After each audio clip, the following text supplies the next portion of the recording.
Hey everyone, are you ready to change your life? Because today we are talking about how to learn English in a way that is, well, maybe a little bit silly, but super effective. We're going to make learning English fun. Are you ready for some laughs and some serious English tips? I know I am. Welcome to English and You. Don't forget to hit that subscribe button to improve your English every day. Alex, I am so excited for this topic. Many of our listeners, and me too sometimes, we feel stuck. We want to speak English, but it's hard. And sometimes I feel a bit silly when I try. Sarah, my friend, that is the perfect place to start. Feeling silly, feeling a bit scared to make mistakes, that is totally normal. But let me tell you a secret. Mistakes are your best friends in English learning. Yes, your best friends. My best friends? Really? But when I make a mistake, I feel embarrassed. Like, oh no, I said the wrong word, or my grammar is terrible. It makes me want to just stop talking. I understand that feeling completely. Imagine a baby learning to walk. Does the baby walk perfectly on the first try? No. The baby falls down. Boop. Falls again. Boop. But does the baby stop trying? Never. The baby laughs, maybe cries a little, but then tries again. Each fall is a lesson.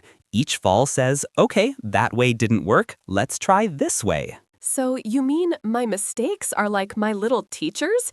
Each time I say something wrong, it teaches me something new. That's a nice way to think about it. Exactly. Think of it like this. If you never make a mistake, it means you are not trying anything new. You are staying in your comfort zone. And in your comfort zone, you don't grow. To grow your English, you need to step outside that comfort zone. You need to be brave and say, okay, brain, let's try this new sentence. And if it's wrong, that's okay. It's an experiment, a little language experiment. An experiment. I like that. So instead of, oh no, I failed, it's, oh, interesting. This experiment needs a bit more work. Exactly. And honestly, Sarah, some of my funniest memories are from making mistakes in other languages. I remember once I was in France and I wanted to say I am full after a big meal. You know, I've eaten enough. But I accidentally said something that meant I am pregnant.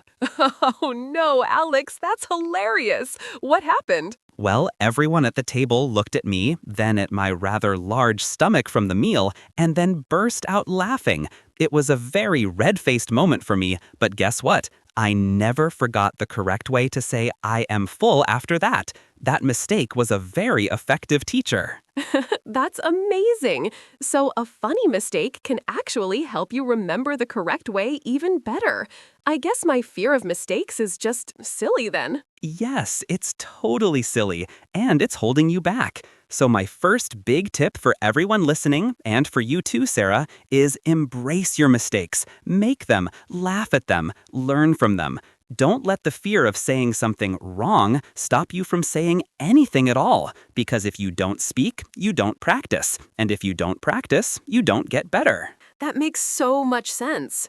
So my homework for today is make a mistake. I think I can do that. But Alex, sometimes I feel like I have no one to talk to. Who do I practice speaking with if I don't have an English friend nearby? A common problem. But here's where we get a little bit creative and a little bit funny. You can practice speaking English anytime, anywhere, even if you are completely alone. Yes, you heard me right. You can talk to yourself. To myself? Really? Won't people think I'm crazy if I'm walking down the street talking to myself in English? Well, maybe don't do it too loudly on a very busy street. Winks. But seriously, your brain doesn't care if a real person is listening or not. When you speak, you are using your mouth muscles, your tongue, your memory for words, and your brain for grammar. All of these things need practice. So talk to yourself in the shower. Talk to yourself when you're cooking. Narrate your day. Narrate my day? What does that mean? It means describing what you are doing out loud in English. For example, you are making breakfast. You could say, okay, I am making toast. First, I take 2 slices of bread. Then I put them in the toaster. Now I wait. The toaster is working. Soon the toast will pop up. I like butter on my toast and jam. Oh, I see. So I'm just telling myself a story about what I'm doing. That actually sounds fun and a bit like I'm a character in my own English movie. Exactly. You are the star of your own English movie, and you can do this for anything. When you're cleaning, I am cleaning the kitchen. I need to wash the dishes. This plate is dirty. Now I will dry it. When you're walking, I am walking to the park. The sun is shining. I see a dog. The dog is big and brown. Wow, that's a brilliant idea.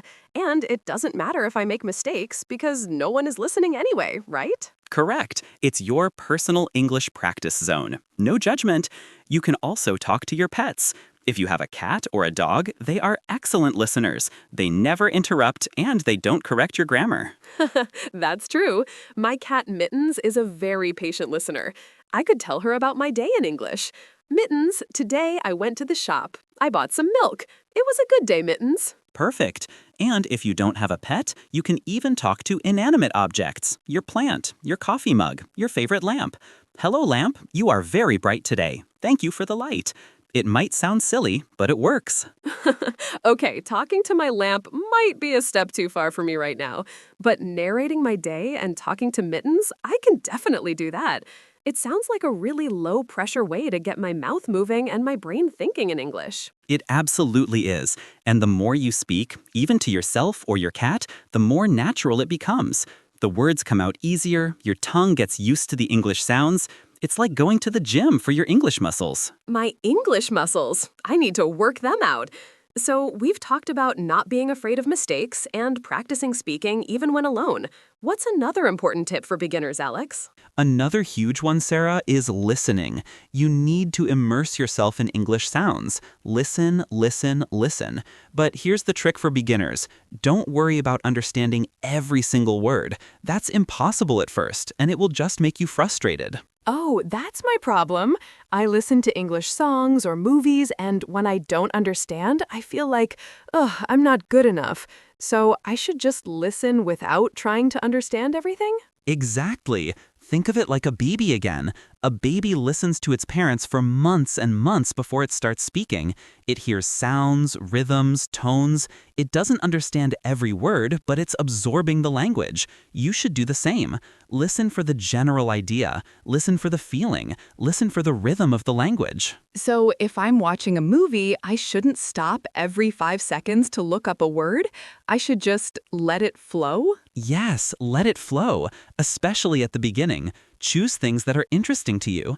If you like music, listen to English songs. If you like cooking, watch simple cooking shows in English. If you like funny videos, watch funny videos in English. And don't be afraid to watch the same thing many times. Watching the same thing many times. That's a good idea, because then I already know the story, so I can focus more on the words. Precisely. And with music, you can listen to a song, then look up the lyrics, and then listen again. You'll be surprised how much more you understand. Plus, music is great for learning natural pronunciation and rhythm. I love music, so I can make my English learning into a dance party. That sounds much better than just studying from a book. Much better. And podcasts like this one are fantastic for listening practice. You can listen while you're commuting, cleaning, exercising. Your ears are open, your brain is working, and you're learning English without even feeling like you're studying. That's why I love our podcast. It feels easy. So, listen to things I enjoy, don't worry about every word, and maybe listen multiple times. Got it. What about reading, Alex? Reading feels a bit intimidating sometimes. Reading is super important, Sarah, but just like listening, you need to start simple. Don't pick up a complex novel on your first day. That's like trying to run a marathon before you can walk. So, no Shakespeare for me yet then. Not yet, maybe in a few years. For now, think about things like children's books. Yes, really. Books for young children often have simple sentences, lots of pictures, and common vocabulary. They are perfect for beginners. Children's books. That's a good idea. I remember reading them in my own language when I was little. It felt easy and fun. Exactly. Or if children's books aren't your style, try simple news articles written for learners. Many websites offer easy English news, or even comic books. Comic books have pictures that help you understand the story, and the dialogue is usually short and simple. Comic books! I love superheroes. So I can learn English while reading about Superman? This is getting better and better. Absolutely. The key is to make it enjoyable. If you're having fun, you'll stick with it. And when you read, don't stop for every single word you don't know. Try to guess the meaning from the context, from the other words in the sentence, or from the pictures. If you stop too much, you lose the flow of the story.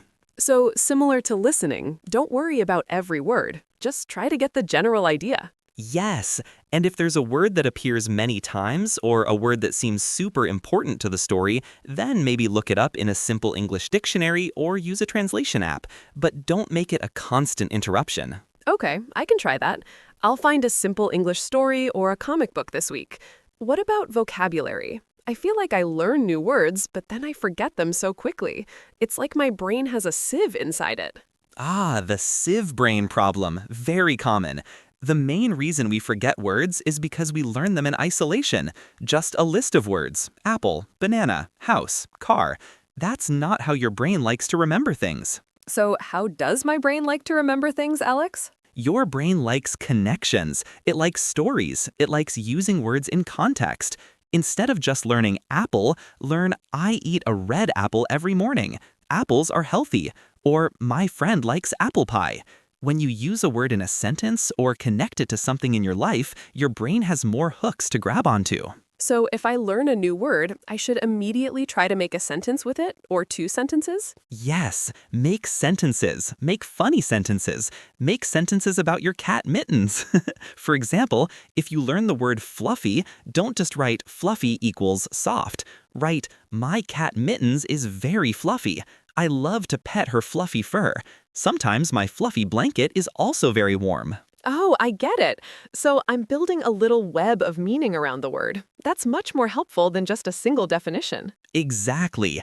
Another great tip is to use flashcards, but not just word to word. Put the English word on one side, and on the other side, put a picture and a simple English sentence using the word. Or even draw a silly picture yourself. Draw a silly picture? That makes it more personal and memorable, doesn't it? Absolutely. Your brain loves things that are unique, funny, or a bit strange. Those are the things it remembers. So if you draw a giant, fluffy, purple elephant trying to eat an apple, you'll probably remember fluffy and apple much better. A fluffy purple elephant. I love that image. So connect words to my life, make sentences, use pictures, or draw silly things. This is making vocabulary learning sound much less like a chore. It should never feel like a chore. Learning should be an adventure, a game. And speaking of games, try to play simple games in English, even if they are just mental games. For example, I Spy. I Spy? What's that? It's a game you can play alone or with someone. You say, I spy with my little eye something, and then you describe an object using its color or its first letter, like, I spy with my little eye something blue. Then you look around and try to find something blue. Or, I spy with my little eye something that starts with T, and you look for table or tree. Oh, that's a fun way to practice words and observation. I could play that with Mittens. I spy with my little eye something furry. Perfect. See? Learning can be woven into your daily life without even trying too hard. Now, let's talk about finding other people to practice with, because even though talking to yourself is great, eventually you want to talk to real humans. Yes, that's the dream, but it's hard to find people. Where do I look for them? Well, first, don't underestimate the power of the internet.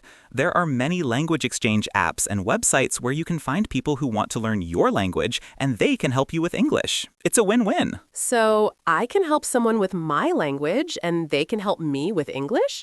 That sounds fair. Exactly. And it's often free.